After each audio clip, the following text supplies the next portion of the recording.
আল্লাহ রাব্বুল আলামিন সেই কথা জানায় দেন, ডান হাতে আমলনামা পেয়ে তারা আনন্দিত হয়ে মানুষের মাঝে বলতে থাকবে, ইন্নী যারানতু আন্নী মুলাকিন হিসাবিয়া।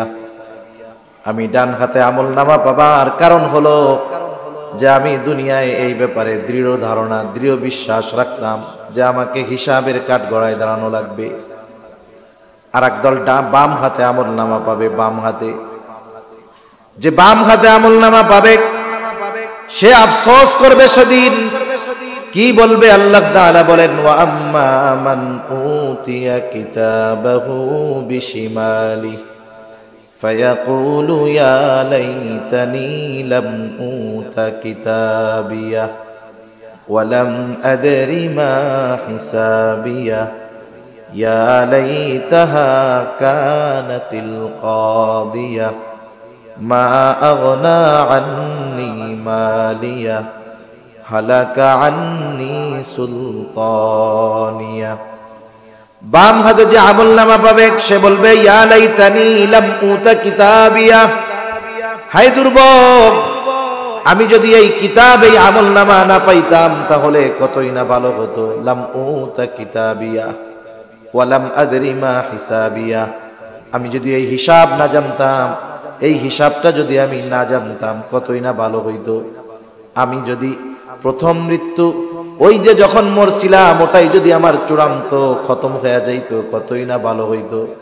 ইয়া লাইতাহা কানাতিল কাদিয়া মা আগনা আন্নি মালিয়া, হায়রে আজকে আমার মাল সম্পদ সন্তান কোনো কাজে আমার লাগলো না,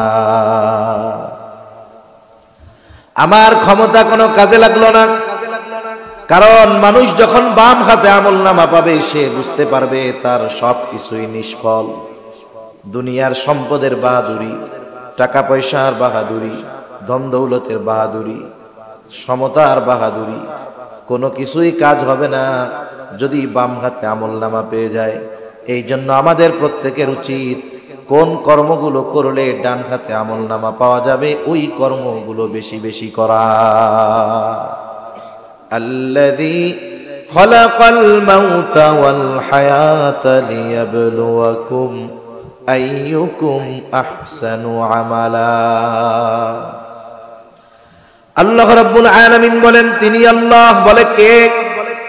খালাকাল মাউতা ওয়াল হায়াহ, যিনি মৃত্যু এবং জীবন সৃষ্টি করেছেন। তার মানে আগে মরা ছিলাম, এরপরে জীবন পেয়েছি। মায়ের পেটে ছিলাম মরা, এরপরে আল্লাহ তাআলা জীবন দিয়েছেন। এই জন্য আল্লাহ তাআলা মৃত্যুর কথা আগে উল্লেখ করে বলেন, যিনি মৃত্যু এবং জীবন সৃষ্টি করেছেন। কেন? বলে লিয়াবলুয়াকুম, তোমাদের পরীক্ষা করার জন্য। কিসের পরীক্ষা? বলে আইয়ুকুম আহসানু আমালা, তোমাদের মধ্যে কার আমল কত সুন্দর। তাহলে আল্লাহ তাআলা আগে মৃত্যুর কথা বলেছেন, মৃত সৃষ্টির কথা আগে বলছেন।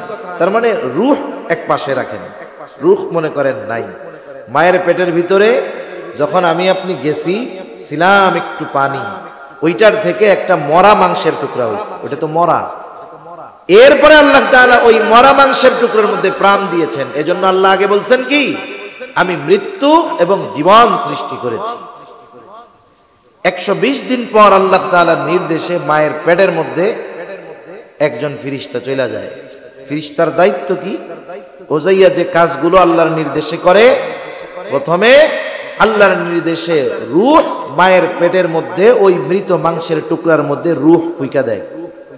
যখন রূহ দেয় তখন মরা মাংসের টুকরা প্রাণ ফিরা পায়। মানুষের প্রথম তৈরি হয় তার হার্ট। কি তৈরি হয়?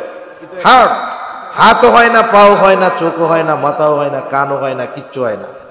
আগে কি হয়? হার্ট হয়। দেখেন কোরআনুল কারীমের মধ্যে আছে, আল্লাহ তাআলা কোরআনুল কারীমের মধ্যে বলেন, ইন্নাল্লাহা ইনদাহু ইলমুস সাআহ ওয়া ইউনাজ্জিলুল গায়থ ওয়া ইয়ালামু মা ফিল আরহাম। আল্লাহ তাআলা বলেন, আল্লাহ তাআলার কাছে কিয়ামতের ইলম আছে। কখন কিয়ামত হবে দুনিয়ার কেউ জানে না, জানে কে? ওয়া ইউনাজ্জিলুল গায়থ, মেঘ হইলেই বৃষ্টি হয় না। কিন্তু কোন মেঘ বৃষ্টি নামাবে যিনি জানেন তিনি কে। ওয়া ইয়ালামু মা ফিল আরহাম, মায়ের পেটের ভিতরে ছেলে না মেয়ে এটা কেউ জানে না, যিনি জানেন তিনি কে। বলতে পারেন হুজুর, আমরা তো আমার নাতি আমার ছেলে দুনিয়ায় আসার 3 মাস আগেই জানছি, ওই আল্ট্রাসোনোগ্রাম কইরা পোলা হইব না মাইয়া হইব, ওইটা জানছেন কখন? বলে সব আকৃতি পাওয়ার পরে। কিন্তু আল্লাহ যখন ওই মরা মাংসের মধ্যে প্রাণ দিছে, তখন আমি আপনি কেন কোনো বিজ্ঞান বের করতে পারবে না যে এই যে প্রাণ পেল মায়ের পেটে, এটা ছেলে হবে না মেয়ে হবে, এটা বিজ্ঞান বের করতে পারে না। এই কথাই আল্লাহ বলেন। এই জন্য অনেকে বলে যে মার পেটের মধ্যে কি আছে এটা আল্ট্রাসোনোগ্রাম করে দেখা যায়। আরে দেখা যায় কখন? যখন সে গড়ন গঠন আকৃতি পেয়ে যায় তখন। কিন্তু যখন ওই মৃত মাংসের টুকরায় আল্লাহ প্রাণ দিলেন, ওই প্রাণটা ছেলে হবে না মেয়ে হবে ততক্ষণ পর্যন্ত কেউ বলতে পারে না, যতক্ষণ না সে একটা আকৃতি পায়। এই জন্যই আল্লাহ তাআলা বলেন ওয়া ইয়ালামু মা ফিল আরহাম, মাতৃগর্ভে কি আছে কেউ জানে না, জানে আল্লাহ। এই যে মায়ের গর্ভে যখন আমাকে আপনাকে প্রাণ দিয়ে দেওয়া হলো, এই দেহটা তখন মূল তৈরি হচ্ছে। এই দেহের সাথে রূহের সম্পর্ক কম্বিনেশন কতদিন থাকবে, ওই মায়ের গর্ভে থাকা অবস্থায় ওটা নিশ্চিত হয়ে যায়। কতদিন আমার দেহের সাথে রূহের সম্পৃক্ততা থাকবে, এটা আল্লাহ তাআলা মায়ের গর্ভে থাকতেই নির্ধারণ করে দেয়। হায়াত নির্ধারিত হয়ে যায় মায়ের গর্ভে থাকতে। অথচ এই নির্ধারিত হায়াত সম্পর্কে আমাদের জানা নাই। আমরা অনেকে মনে করি জোয়ান মানুষ 30 বছর বয়স, এখনো কি মরার টাইম হয়েছে? আমি 80 বছরের বুড়া হবো, আমার দাদা 90 বছর বাচ্চা, বাপ 85 বছর, আমি তো কমসে কম 80। এ চিন্তা করে লাভ নাই। আবার অনেকে দেখা যায় যুবক মারা গেছে, লেখে অকাল মৃত্যু। অকাল কোনো মৃত্যু নাই, ও মরবে কবে? ও তো দুনিয়া আসার আগেই আল্লাহ ফিটিং করে রাখছে, ঠিক কিনা বলেন? ওর মরার টাইম যখন তখনই মরছে, কাল যখন আইছে তখনই মরছে, অকালে মরে নাই। তাহলে আমার আপনার হায়াত কতদিন, এটা আল্লাহ তাআলা মায়ের পেটে থাকতে নির্ধারিত করে দিয়েছেন। এইবার মনে করেন দুনিয়ায় আসলাম, কারো হায়াত 10 বছর, কারো 20 বছর, কেউ বা দুনিয়ায় ভূমিষ্ঠ হওয়ার পরেই দুনিয়া থেকে চলে যায়।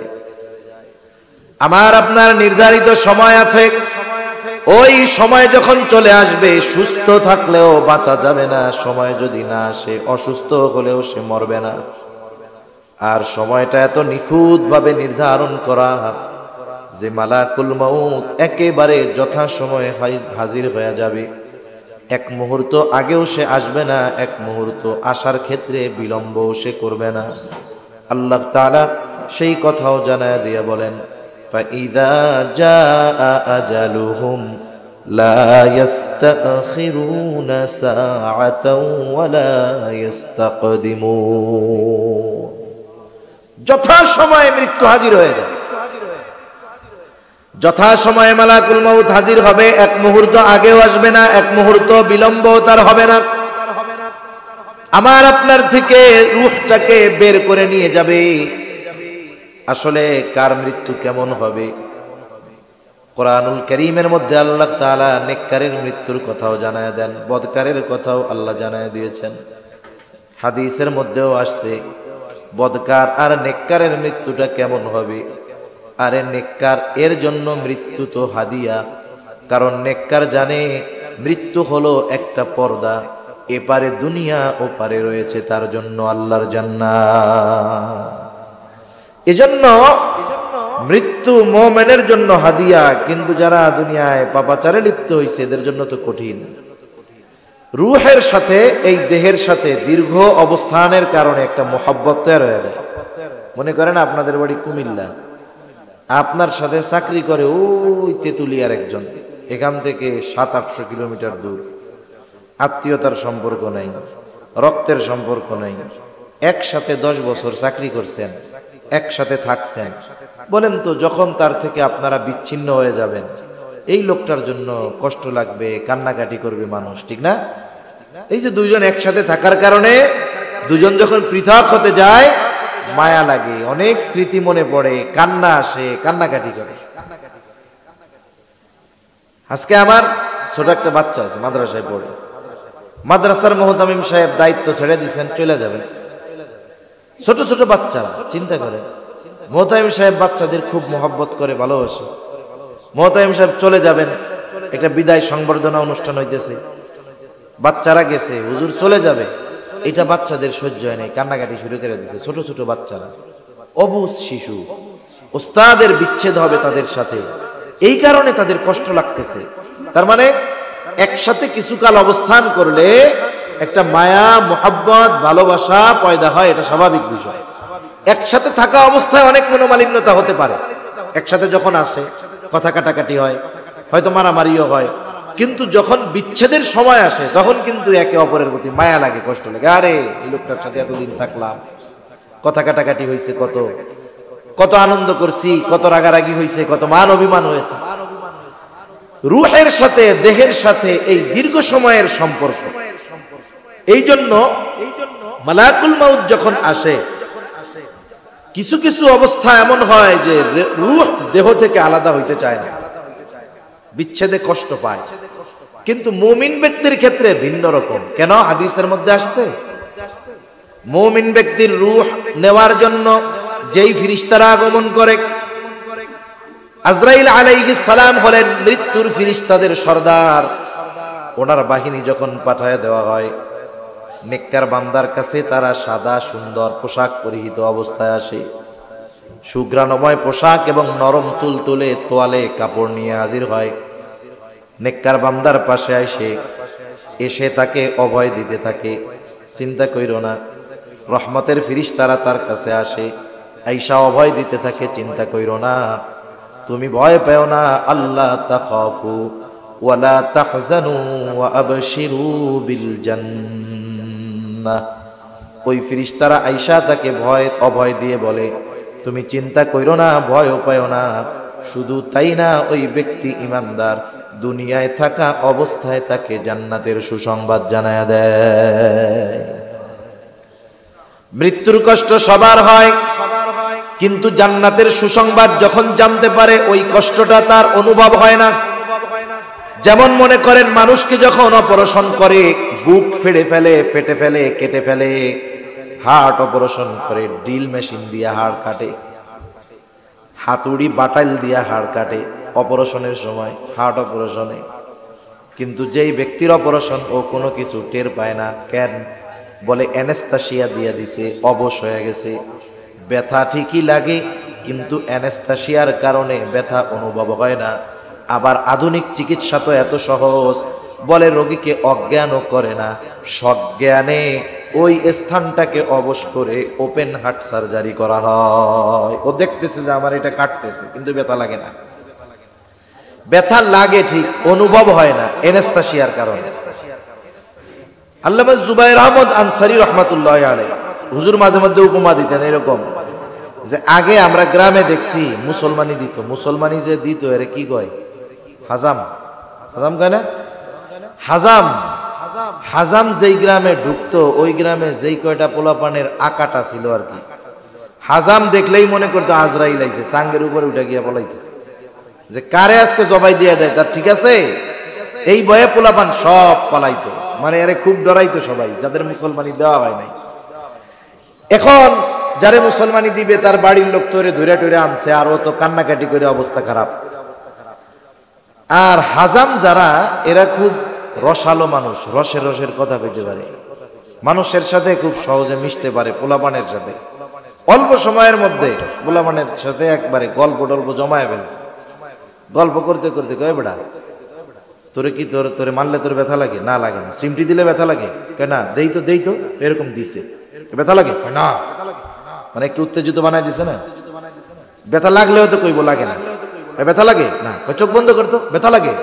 এবার ওই জায়গা ধরে টিপ মারে, ব্যথা লাগে না। এই কইতে কইতে কোন সময় কাটটা কুইটা তেনা বেচানো শেষ, ও টেরও পায় না। ঠিক কিনা কোন? বলেন তোর কি ব্যথা লাগে নাই? এমন লাগছে, কিন্তু খেয়ালটাকে অন্যদিকে নিয়ে গেছে। যখন ব্রেন অন্যদিকে, খেয়াল অন্যদিকে, কষ্ট লাগছে কিন্তু টের পায় না। আল্লাহর বান্দা চিন্তা করতেছে এখন তো মালাকুল মাউত আসবে, আর রহমতের ফেরেশতারা আইসা কয় তুমি তো জান্নাতি বান্দা। এই যে খেয়াল দিছে ঘুরাইয়া, আর মালাকুল মউত মৃত্যুর ফেরেশতা চলে আসছে।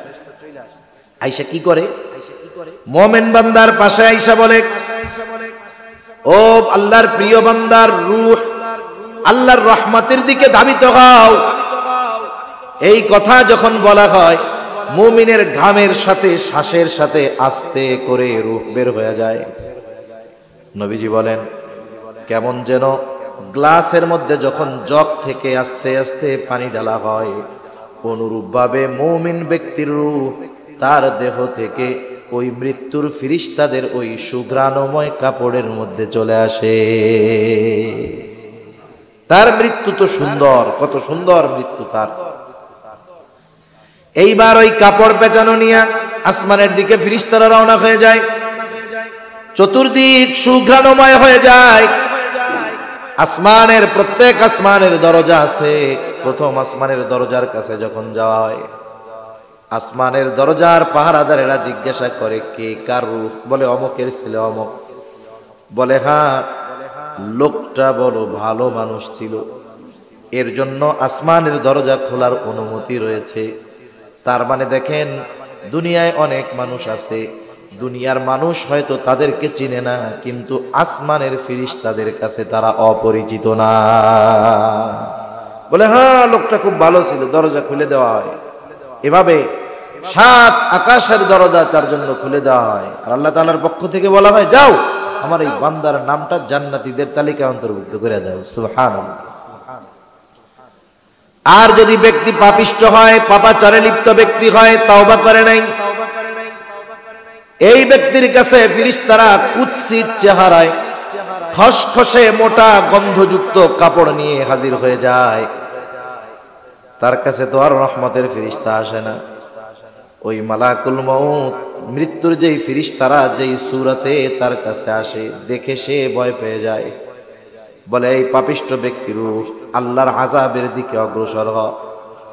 এই ধমক দেওয়ার পর রূহ দেহ থেকে বিচ্ছিন্ন হতে চায় না, দেহ থেকে বাহির হতে চায় না। এইবার গোটা দেহের মধ্যে সে দৌড়াদৌড়ি করতে থাকে, কিন্তু ফেরেশতারা তো তাকে ছাড়বে না। জোরপূর্বক তাকে তার দেহ থেকে পৃথক করে দেওয়া হয়, বের করে নেওয়া হয়। কেমনে?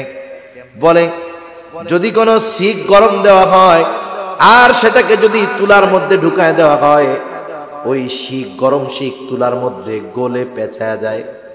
এইবার ওটাকে টান দিতে বের করতে হলে খুব জোরে টান দিয়ে বের করতে হয়।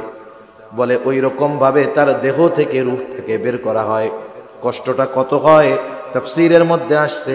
বলে, একটা ছাগলকে যদি জীবিত চামড়া ছিলে ফেলা হয়, ওই ছাগলের যত কষ্ট হয়, একজন পাপিষ্ঠ ব্যক্তির মৃত্যুর সময় তার চাইতে আরো বেশি কষ্ট হয়। এটা বাস্তব কষ্ট হয়, কিন্তু বলতে তো পারে না।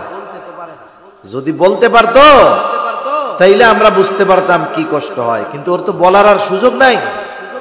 কিন্তু কষ্ট যে হয় এ ব্যাপারে কোনো সন্দেহ নেই। এইবার ওইটা নিয়ে দিছে রওনা, গন্ধ চতুর্দিকে ছড়ায় গেছে। ফেরেশতারা বলে, কার রূহ? বলে অমুকের ছেলে অমুক। না না না না, এটা খারাপ ছিল, ওর জন্য দরজা খোলার অনুমতি নাই। আল্লাহ তাআলার পক্ষ থেকে বলা হয়, ওর নামটা জাহান্নামীদের তালিকায় লিখে দাও। এরপরের কাজ কি? বলে, কবরে 3 প্রশ্ন করা হবে। মার রাব্বুক ওয়া মা দীনুক। নবীকে দেখায় বলা হবে, মা হাদার রাজুলুল্লাযী বুইসা ফীকুম। এই ব্যক্তিকে যাকে তোমাদের কাছে প্রেরণ করা হয়েছিল, তোমার রব কে, তোমার দিন কি? আর এই ব্যক্তিকে যাকে তোমাদের কাছে প্রেরণ করা হয়েছে। মনে রাখবেন, দুনিয়ার পরীক্ষার হলে প্রশ্নের জবাব দুনিয়ায় লেখাপড়া করলে মুখস্থ করলে দেওয়া যায়, কিন্তু কবরের প্রশ্নের জবাব যতই মুখস্থ করা হোক না কেন, যদি ওই প্রশ্নের আলোকে এই দুনিয়ায় মানুষ আমল না করে, আল্লাহর কসম কবরের প্রশ্নের জবাব মুখস্থ করে দেওয়া সম্ভব হবে না। দুনিয়ার অনেক সময় পরীক্ষার হলে মানুষ নকল নেওয়া যায়, নকল ছোট কাগজে লেখা সাইরা নিয়ে যায়। যখন দেখে প্রশ্নপত্রের প্রশ্নের সাথে নকল আনা মিলা গেছে, ও কি খুশি। দোস্তরে কয়, দোস্ত যা আনছি তাই আইছি। কি বলে? দোস্ত যা আনছি তাই আইছি।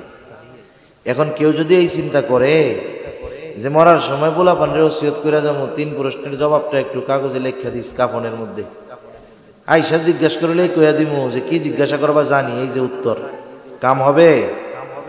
ওই প্রশ্নগুলোর জবাব কর্মের সাথে নিহিত। যারা আল্লাহর গোলামি যথাযথভাবে করবে ওরা এমনি জবাব দিবে আমার রব আল্লাহ। যে দিন মাইনা চলবে ও জবাব দিবে আমার দিন ইসলাম।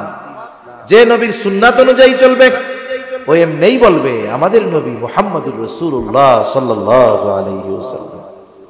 প্রশ্নের জবাব দিল তো পরীক্ষায় পাস। কবর হবে জান্নাতের বাগান, সুবহানাল্লাহ। এই কবর জান্নাতের বাগান হবে, জান্নাত না একটা বাগানের মতো। তবে যার কবরটা জান্নাতের বাগান হবে ও মনে করবে এটাই মনে হয় জান্নাত, কারণ এর চাইতে আরামের আর কিছু হইতে পারে না। কারণ প্রশ্নের জবাব যখন দিবে আল্লাহর পক্ষ থেকে ঘোষণা আসবে সাদাকা আবদি সাদাকা আবদি ফাফরিশুহু মিনাল জান্নাহ ওয়ালবিসুহু মিনাল জান্নাহ ওয়াফতাহু লাহু বাবান ইলাল জান্নাহ। আল্লাহর পক্ষ থেকে ঘোষণা আসবে আমার এই বান্দা সত্য বলেছে, সত্য বলেছে। জান্নাত থেকে জান্নাতি পোশাক এনে একে পরায়া দাও, জান্নাতের বিছানা তার কবরে বিছায়া দাও, জান্নাতের সাথে তার কবরের সাথে একটা দরজা খুলে দাও। শুধু তাই না, ফেরেশতারা তাকে বলবে কানাউমাতিল আরুস, তুমি ঘুমাইতে থাকো যেমন করে নতুন দুলা ঘুমায়, তোমারে কেউ ডিস্টার্ব করবে না, ঘুমাইতে থাকো। আরেক বর্ণনায় আসছে প্রশ্নের জবাব দিয়া দিল কবর জান্নাতের বাগান। লম্বা সফর, লম্বা সফর একা একা করা বড় কষ্টের। আপনি যদি এখান থেকে কক্সবাজার যাইতে চান একা একা, সাথে কেউ নাই, কত পেরেশানি। গাড়ির থেকে নামতে গেলে টেনশন, না জানি আমার ব্যাগ বক্সটা কে নিয়ে যায়, কোথায় রাইখা প্রস্তাব করবো পায়খানা করবো, টেনশন থাকে। কিন্তু সাথে যদি একজন বিশ্বস্ত বন্ধু সফর সঙ্গী থাকে কোনো টেনশন আছে নাকি? নিজেও আরামে ঘুমায়, বন্ধু পাশে, কোনো টেনশন নাই। কিন্তু পাশে যদি অপরিচিত লোক থাকে ভয় লাগে, না জানি কোন সময় নাকের মধ্যে কি শুকায়া অজ্ঞান বানায় সব কিছু নিয়ে যায়। তার মানে লম্বা সফরে যদি বিশ্বস্ত সফর সঙ্গী না থাকে সফরটা কষ্টের। ওই কবরের সফর লম্বা সফর, এত লম্বা সময় কেমনে কাটবে? হঠাৎ করে তাকায়া দেখবে তার কবরের মধ্যে একজন সুদর্শন মানুষ তার দিকে ছুটে আসতেছে, হেঁটে আসতেছে।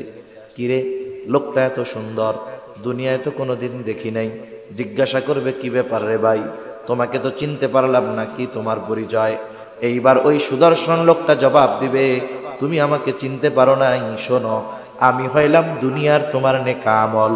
আমাকে আল্লাহ তাআলা এই আকৃতি দিয়ে তোমার কাছে পাঠিয়েছে তোমার সঙ্গদানের জন্য।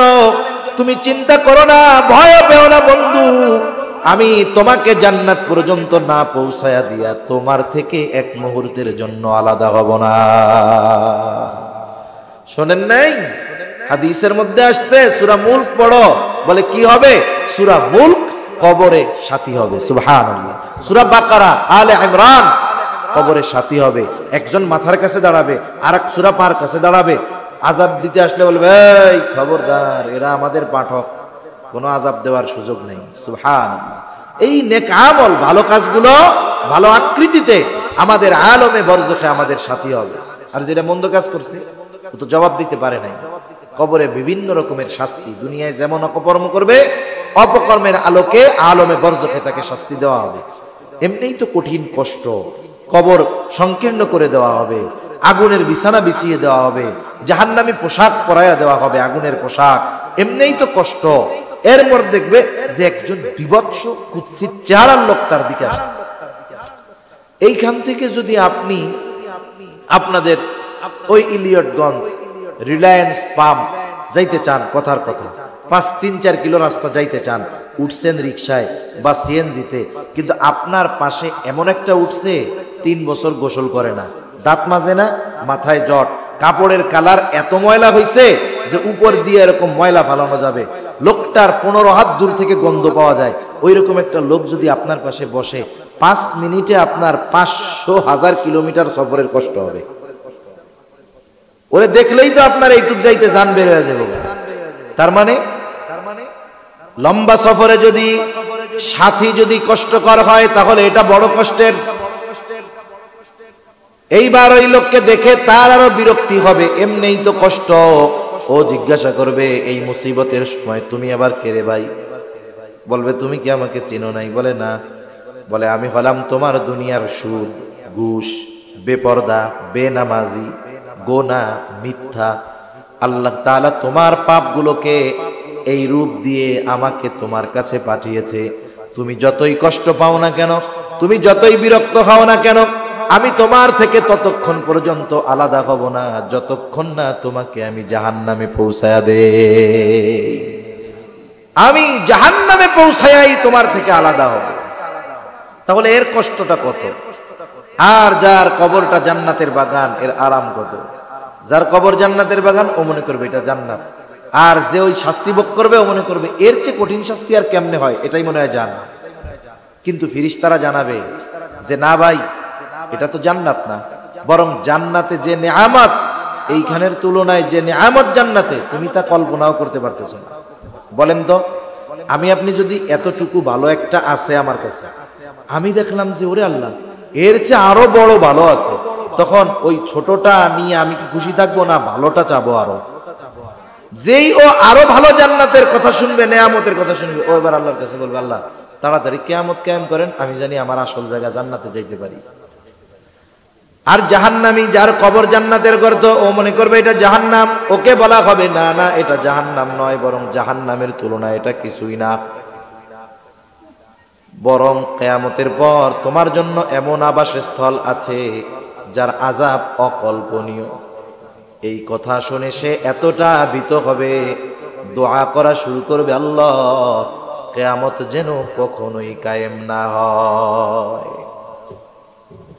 তাহলে একটা সময় দুনিয়া থেকে আমরা যাব, ভালো আমল যদি হয় তাহলে কবর জগৎ আলমে বরজক শান্তির জায়গা, বদ আমল যদি হয় আলমে বরজক কষ্টের জায়গা। একটা সময় আলমে বরজকের অবস্থান আমাদের শেষ হয়ে যাবে, দীর্ঘকাল থাকতে হবে, তবে ওই সময় ওই স্থানে অবস্থান একটা সময় কি হবে, শেষ হয়ে যাবে। আল্লাহ তাআলা এই পৃথিবীর সর্বশেষ মানুষটাকেও এই পৃথিবী থেকে আলমে বরজকের বাসিন্দা করবেন। তাফসীরের মধ্যে আসছে সর্বশেষ যেই ব্যক্তি দুনিয়া থেকে ইন্তেকাল করবে আলমে বরজখে, আমাদের ভাষায় কবর জগতে, সে কমপক্ষে 40,000 বছর থাকবে। কয় হাজার বছর? আমরা কত বছর থাকবো এর হিসাব কইতে পারি না, কিন্তু সর্বশেষ যিনি যাবেন কমপক্ষে 40,000 বছর, আরো বেশিও হইতে পারে। এই পৃথিবী থেকে সিংগায় ফুৎকারের মাধ্যমে মানব বসতির ইতি আল্লাহ তাআলা ঘটাবেন, পরিসমাপ্তি আল্লাহ তাআলা করবেন। আল্লাহ তাআলা বলেন, وَنُفِخَ فِي الصُّورِ فَصَعِقَ مَنْ فِي السَّمَاوَاتِ وَمَنْ فِي الْأَرْضِ إِلَّا مَنْ شَاءَ اللَّهُ ثُمَّ نُفِخَ فِيهِ أُخْرَى فَإِذَا هُمْ قِيَامٌ يَنْظُرُونَ। আল্লাহ তাআলা জানিয়ে দেন, প্রথমবার যখন সিংগায় ফুৎকার দেওয়া হবে, ফাসাইকা মান ফিস সামাওয়াতি ওয়া মান ফিল আরদি ইল্লা মান শাআল্লাহ। আসমান জমিনের মাঝে যত প্রাণী আছে, যত প্রাণ আছে, আল্লাহ তাআলা যেগুলো চান সেগুলো ছাড়া সকল প্রাণী অজ্ঞান হয়ে যাবে। মুফাসসিরিনে কেরাম বলেন, সিংগায় ফুৎকারের আওয়াজে প্রথমে অজ্ঞান হবে, এরপরে সকলের মৃত্যু ঘটবে। মৃত্যুর মাধ্যমে সর্বশেষ মানুষটাও আলমে বরজখের বাসিন্দা হয়ে যাবে। এরপর আল্লাহ তাআলা বলেন, সুম্মা নুফিখা ফীহি উখরা ফাইযা হুম কিয়ামুন ইয়ানজুরুন। আবার যখন এরপরে সিংগায় ফুৎকার দেওয়া হবে, তখন মানুষ কি হবে, ফাইযা হুম কিয়ামুন ইয়ানজুরুন। যে যেখানে মরছিল, পাহাড়ে, জঙ্গলে, সাগরে, সমুদ্রে, যে জায়গায় হয় হোক, ওই জায়গা থেকে তারা ওইটা কি করবে, দাঁড়িয়ে যাবে। ফাইদা হুম কিয়ামুন ইয়ানজুরুন, দাঁড়াবে আর উল্টা তাকায় দেখতে থাকবে কি হইতেছে এইগুলা। আল্লাহ তাআলা কোরআনুল কারীমের আরেক জায়গায় বলেন, ওয়ানুফিখা ফিস সূরি ফাইদা হুম মিনাল আজদাসি ইলা রাব্বিহিম ইয়ানসিলুন। প্রত্যেকেই তাদের রবের দিকে ছুটতে থাকবে, দৌড়াতে থাকবে। আল্লাহ তাআলা সব কিছু সেটিং ফিটিং করে দিবে। হাসরের ময়দানের অবস্থাটা কেমন হবে?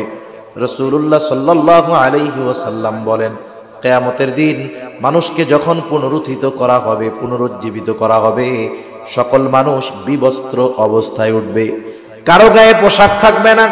আয়েশা সিদ্দিকা রাদিয়াল্লাহু তাআলা আনহা জিজ্ঞাসা করেন, ইয়া রাসূলুল্লাহ, মানুষেরা কি লজ্জা পাবে না? একজন কি আরেকজনের দিকে তাকাবে না? নবীজি বলেন, আয়েশা, মানুষ এতটা ভীত চিন্তিত থাকবে যে একজন আরেকজনের দিকে তাকানোর বিষয়টা চিন্তাও করবে না। এত ভীতিকর একটা পরিবেশ তখন হবে যে মানুষ একজন আরেকজনের দিকে তাকাবে, এটা চিন্তাও করবে না। প্রত্যেকে নিজের চিন্তায় বিভোর থাকবে। আল্লাহ তাআলা হাসরের ময়দানে কয়েকটা অবস্থা হবে সবচাইতে ভীতিকর মুহূর্ত, যেই সময় সবাই নীরব হয়ে যাবে, সবাই নিস্তব্ধ হয়ে যাবে, কারো মুখে কোনো কথা থাকবে না, সবাই চুপ করে পরবর্তী অবস্থার জন্য পর্যবেক্ষণ করতে থাকবে। এর মধ্যে একটা সময় কখন? বলে এর মধ্যে একটা সময় হলো আল্লাহ তাআলা যখন মানুষের আমলনামা দেওয়ার ঘোষণা দিবেন। আমলনামা দেওয়ার ঘোষণা দিবেন, জানানো হবে যে সকলকে তার দুনিয়ার কর্মের কর্মফল কি আর কর্ম কি সব দিয়ে দেওয়া হবে। এই যে ফাইল পড়াই বলতে পারবে যে আমার ফলাফল কি, পাস না ফেল, জান্নাত না জাহান্নাম। আমলনামাগুলো ছেড়ে দেওয়া হবে।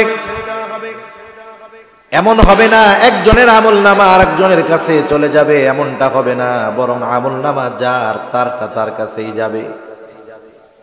আমলনামাগুলো প্রত্যেকের হাতে পৌঁছায়া যাবে। আহকামুল হাকিমিন ঘোষণা করবেন, ইকরা কিতাবাকা কাফা বিনাফসিকাল ইয়াউমা আলাইকা হাসিবা। আল্লাহ তাআলা বলবেন, তুমি পড়ো তোমার কিতাব, কাফা বিনাফসিকাল ইয়াউমা আলাইকা হাসিবা। আজকে তোমার হিসাব নেওয়ার জন্য তুমি নিজেই যথেষ্ট। পড়ো আমলনামা। আমলনামা যেই ভাষাই থাক না কেন, আমলনামা প্রত্যেককে পড়বার যোগ্যতা যিনি দান করবেন তিনি কে? আমি আপনি যেই ভাষার হই না কেন, আর আমলনামা যেই ভাষার হোক না কেন, পড়ার যোগ্যতা আল্লাহ দিয়ে দিবে। মানুষ পড়বে। যারটা ভালো, যে ডান হাতে পাইছে, একদল তো ডান হাতে পাবে, আর একদল পাবে কোন হাতে? বাম হাতে। বাম হাতে সামনে থেকে না, তাফসীরে আসছে হাতটাকে বুক চিরে পেছন দিকে, এরপরে তার হাতে আমলনামা দেওয়া হবে। এর দ্বারাই সে বুঝতে পারবে যে আমি আজকে শেষ। আর ডান হাতে যারা আমলনামা পাবে, এরা প্রথমে এটা নিশ্চিত হবে যে আমার চিরকাল জাহান্নামে থাকা লাগবে না, আমি চিরকাল জাহান্নামে থাকবো না, এটা নিশ্চিত ডান হাতে পাওয়ার দ্বারা। তবে হিসাব নিকাশের পরে আল্লাহ তাআলা চাইলে যদি পাপ থাকে শাস্তি দিতে পারে, চাইলে মাফ করে বিনা হিসাবে জান্নাত দিতে পারে। তবে ওই মুহূর্তে ডান হাতে আমলনামা পাওয়াটাই হবে সবচাইতে বড় আনন্দের। ডান হাতে যারা আমলনামা পাবে কত খুশি। আল্লাহ তাআলা বলেন, ফাআম্মা মান উতিয়া কিতাবাহু বিয়ামিনিহি ফায়াকুলু হাউম ইকরাউ কিতাবিয়া ইন্নী যানানতু আন্নী মুলাকিন হিসাবিয়া। আল্লাহ তাআলা বলেন, ডান হাতে যারা আমলনামা পাবে এরা কতটা আনন্দিত হবে। ডান হাতে আমলনামা পাবার পর সে মানুষদেরকে ডেকে ডেকে বলবে, ফায়াকুলু হাউম ইকরাউ কিতাবিয়া, এই তো আমার কিতাব, এই তো আমার আমলনামা, তোমরা পড়ো। মানুষদেরকে আনন্দে বলতে থাকবে। সাথে সাথে ডান হাতে আমলনামা কেন পেয়েছে এর কারণ হিসাবে সে বলবে, ইন্নী যানানতু আন্নী মুলাকিন হিসাবিয়া। ডান হাতে আমলনামা পাওয়ার কারণ হলো আমি এই ব্যাপারে দৃঢ় বিশ্বাস রাখলাম। দুনিয়ায় কি বিশ্বাস? বলে আমার কর্মফলের হিসাব আল্লাহ তাআলার সামনে দেওয়া লাগবে, আমাকে হিসাবের মুখোমুখি হতে হবে, এই দৃঢ় ধারণা আমি দুনিয়ায় রাখতাম। এখন এই হিসাব দিতে হবে কার সামনে? জোরে বলেন, কার সামনে? দুনিয়ায় যা হয় হোক, আমি দুনিয়ার আইনের চোখ ফাঁকি দিয়ে বাইসা গেলাম, যাইতে পারি, কিন্তু আল্লাহর সামনে তো আমাকে হিসাব দেওয়া লাগবে। এই ব্যাপারে আমি দুনিয়ায় দৃঢ় বিশ্বাসী ছিলাম বিদায় আমি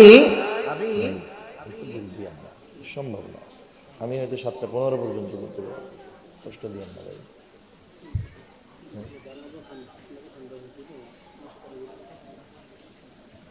এটা কোনো কথা হইলো? কথা বলি 1 ঘন্টা 1 ঘন্টা। আমি যে বলছিলাম এতক্ষণ আমার বুক ব্যথাচ্ছে, দীর্ঘ সময় লম্বা সময় কথা বলা কষ্টকর, ঠান্ডার জনিত সমস্যার কারণে। আর বলো 1 ঘন্টা 1 ঘন্টা কথা বলি আমি, 7:15 পর্যন্ত। এতে আরো সুন্দর হবে। এখন বিভিন্ন জায়গায় আজান দিচ্ছে, এই মাইকগুলো বাজবে, নামাজের সমস্যা হবে না?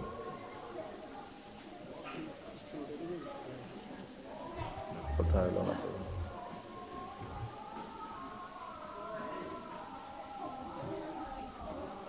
তাহলে কোন কথা জানি বলতেছিলাম? ডান হাতে যারা আমলনামা পাইল কি বলবে? যে ইন্নী যানানতু আন্নী মুলাকিন হিসাবিয়া, যে আমি এই ব্যাপারে দৃঢ় ধারণা রাখতাম যে আমাকে হিসাবের মুখোমুখি হওয়া লাগবে। আল্লাহ রাব্বুল আলামিন সেই কথা জানায় দেন। ডান হাতে আমলনামা পেয়ে তারা আনন্দিত হয়ে মানুষের মাঝে বলতে থাকবে, ইন্নী যানানতু আন্নী মুলাকিন হিসাবিয়া, আমি ডান হাতে আমলনামা পাবার কারণ হলো যে আমি দুনিয়ায় এই ব্যাপারে দৃঢ় ধারণা, দৃঢ় বিশ্বাস রাখতাম যে আমাকে হিসাবের কাঠগড়ায় দাঁড়ানো লাগবে। আর একদল বাম হাতে আমলনামা পাবে, বাম হাতে, যে বাম হাতে আমলনামা পাবে সে আফসোস করবে সেদিন। কি বলবে? আল্লাহ তাআলা বলেন, ওয়া আম্মা মান উতিয়া কিতাবাহু বিশিমালি ফায়াকুলু ইয়া লাইতানি লাম উতা কিতাবিয়া ওয়া লাম আদরি মা হিসাবিয়া ইয়া লাইতাহা কানাতিল কাদিয়া মা আগনা আন্নি মালিয়া হালাকা আন্নি সুলতানিয়া। বাম হাতে যে আমলনামা পাবে সে বলবে, ইয়া লাইতানি লাম উতা কিতাবিয়া, হায় দুর্ভোগ, আমি যদি এই কিতাব, এই আমলনামা না পাইতাম তাহলে কতই না ভালো হতো। লাম উতা কিতাবিয়া ওয়া লাম আদরি মা হিসাবিয়া, আমি যদি এই হিসাব না জানতাম, এই হিসাবটা যদি আমি না জানতাম কতই না ভালো হইতো। আমি যদি প্রথম মৃত্যু, ওই যে যখন মরছিলাম, ওটাই যদি আমার চূড়ান্ত খতম হয়ে যাইতো কতই না ভালো হইতো।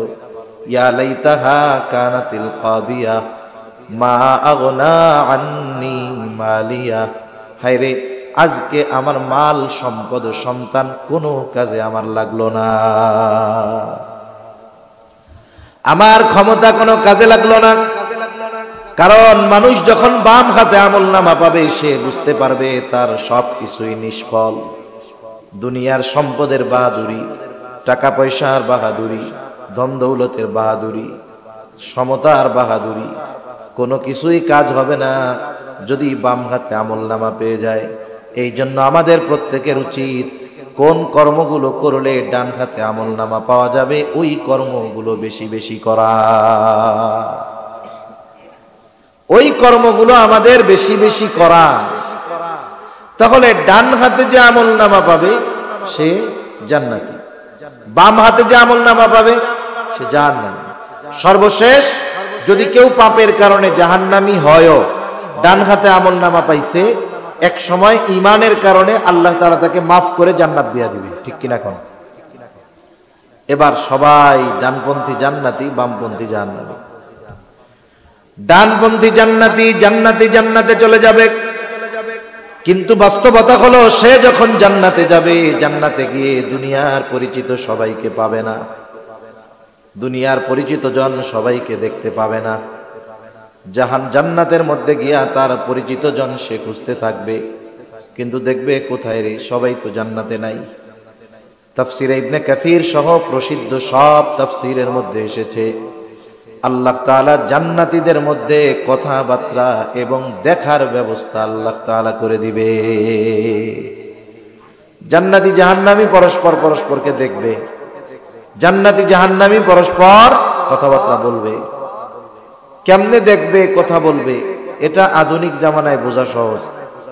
আপনার আত্মীয় সৌদি আরব আছে, আমেরিকা আছে, আপনি যদি মোবাইলে ইন্টারনেটের কানেকশন দিয়া ভিডিও কলে ফোন দেন, ঘন্টা লাগে না, কয়েক সেকেন্ডের ভিতরে তাকে দেখা যায়, তার কথা শোনা যায়, কি খাইতেছে দেখা যায়, কোথায় যাইতেছে দেখা যায়, যায় কি যায় না? শোনাও যায়, দেখাও যায়। আল্লাহ তাআলা এই ব্যবস্থা করে দিয়েছেন। আল্লাহ তাআলা বিশেষ ব্যবস্থাপনায় জান্নাতীদের দেখা কথাবার্তার ব্যবস্থা করে দিবেন জাহান্নামীদের সাথে। জান্নাতীরা জাহান্নামের মধ্যে তাকায় দেখবে জাহান্নামে অনেক পরিচিত জন দেখা যায়। মনে করেন এইখানে যদি মাঠ ভরা লোক থাকতো, যদি এই সব অপরিচিত লোকের মধ্যে একজন যদি আমার পরিচিত থাকতো, চেহারা দেখার পরে আমি তাকে চিনতাম কি চিনতাম না?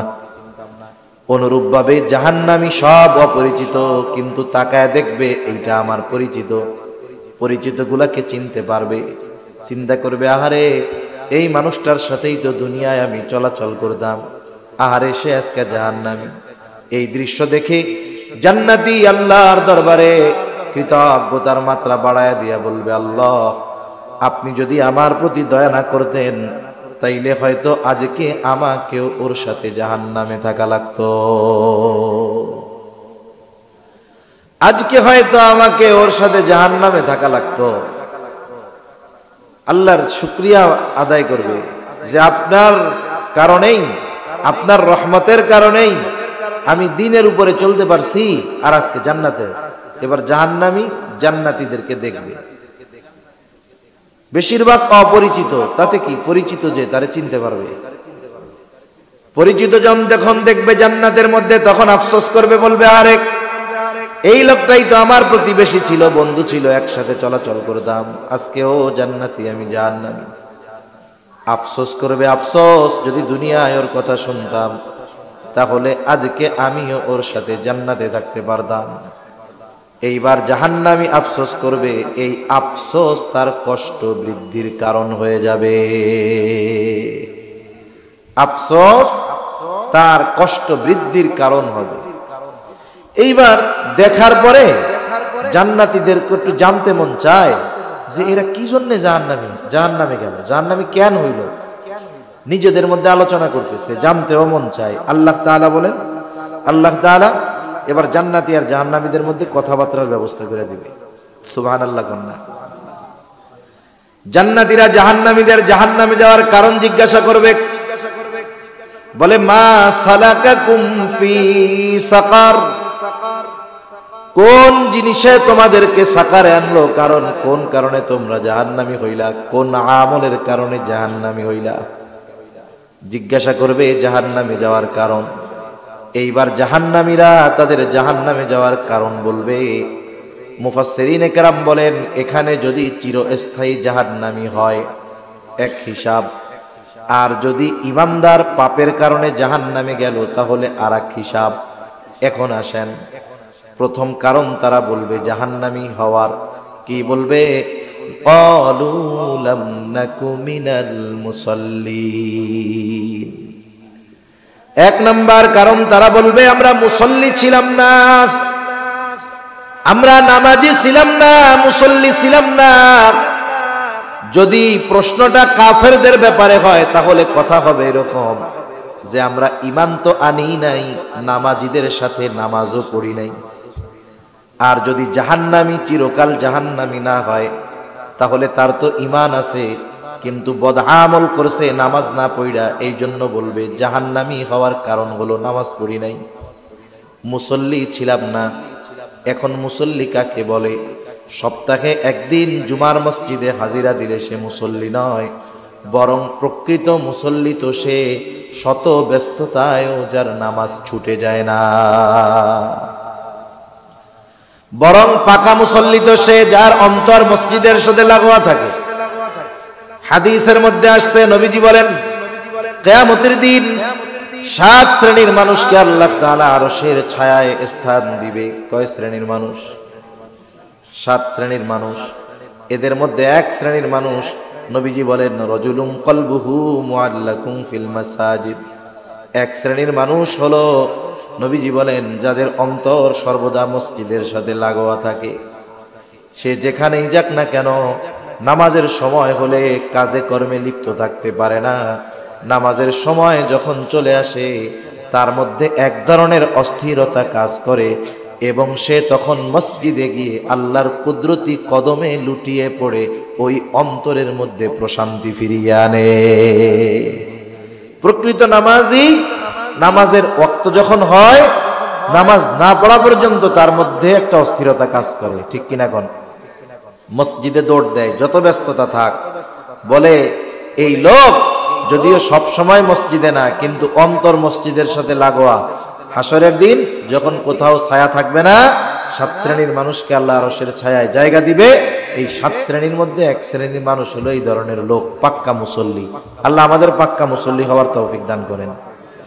এখন দেখেন অনেক মানুষ নামাজ পড়ার টাইম পায় না, ব্যবসায়ী নামাজ পড়ার টাইম পায় না তার ব্যবসার কারণে, সিএনজিওয়ালা নামাজ পড়ার সময় পায় না তার সিএনজি চালানোর কারণে, কত মানুষ ভালো কাজ করতে গিয়েও নামাজ পড়ার টাইম পায় না, আছে না নাই? কৃষি কাজ করে নামাজ পড়ার টাইম পায় না। এই যে মানুষ কাজকর্ম করে, কেন করে? বলে রিজিকের জন্য করে। কিসের জন্য করে? জোরে বলেন না, কিসের জন্য? রিজিকের জন্য করে। বলেন তো রিজিকের মালিক কে? আরো জোরে বলেন, কে? রিজিকের মালিক হলেন আল্লাহ।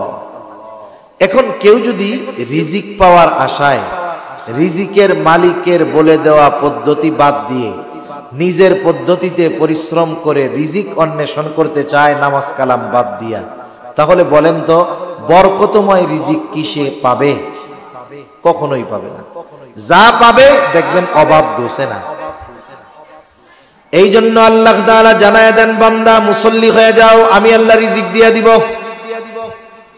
আল্লাহ তাআলা কোরআনুল কারীমের মধ্যে আমাকে, আপনাকে এবং আমার আপনার অধীনস্থদেরকে মুসল্লি বানানোর নির্দেশ দিয়া বলেন, ওয়া'মুর আহলাকা বিস-সালাতি ওয়াসতাবির আলাইহা লা নাসআলুকা রিজকা নাহনু নারযুকুকা ওয়াল আকিবাতু লিত-তাকওয়া।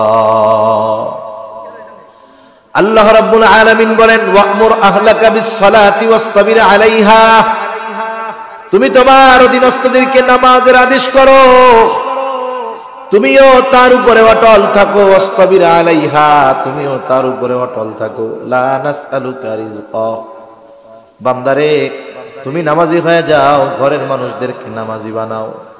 আমি আল্লাহ তোমার কাছে রিজিক চাই না, বরং শুইনা নাও, তুমি নামাজি, ঘরের মুসল্লি নামাজি, চিন্তার কোনো কারণ নাই। নাহনু নারযুকুকা, আমি আল্লাহ তোমাদেরকে রিজিক দিয়ে দিব।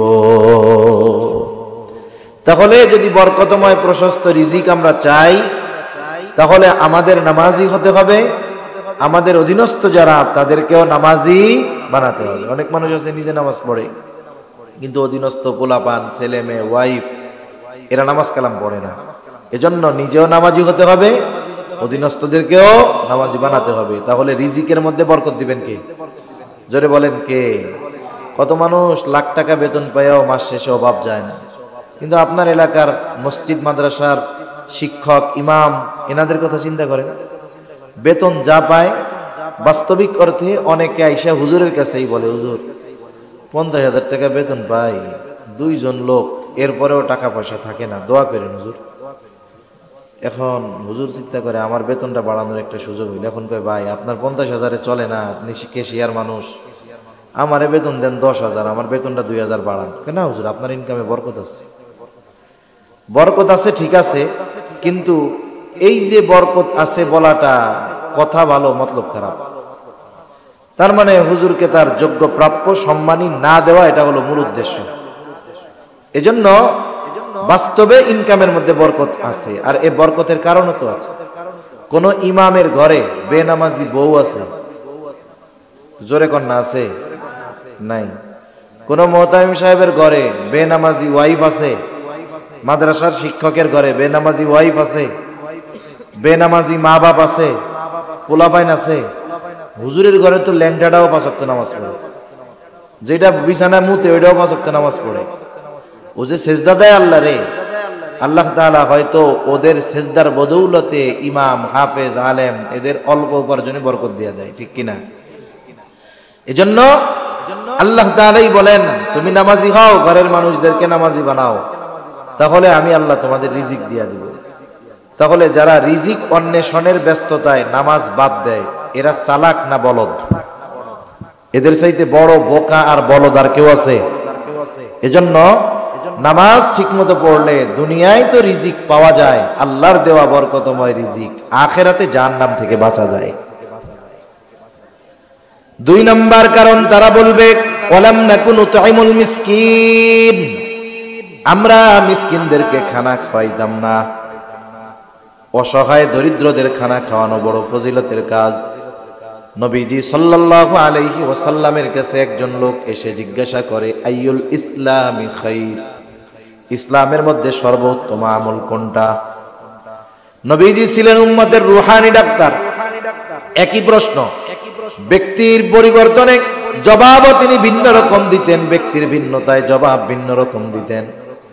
এই ব্যক্তির এই প্রশ্নের জবাবে নবীজি বলতেছেন তুতঈমুত তাআম ওয়া তাকরাউস সালাম আলা মান আরাফতা ওয়া মান লাম তারিফ। নবীজি বলেন তুমি মানুষকে সালাম খানা খাওয়াও আর পরিচিত অপরিচিত সবাইকে সালাম দাও।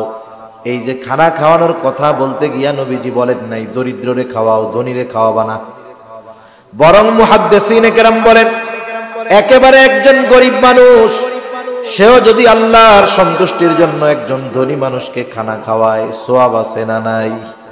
চিন্তা করেন যার খাবারের প্রয়োজন নাই, ধনী টাকাওয়ালা, একেও যদি আল্লাহর জন্য খাওয়ানো হয় এতেও যদি সওয়াব হয়, তাইলে মিসকিন অসহায় যার খাবারের প্রয়োজন তাকে খানা খাওয়াইলে সওয়াব বেশি হবে না কম হবে?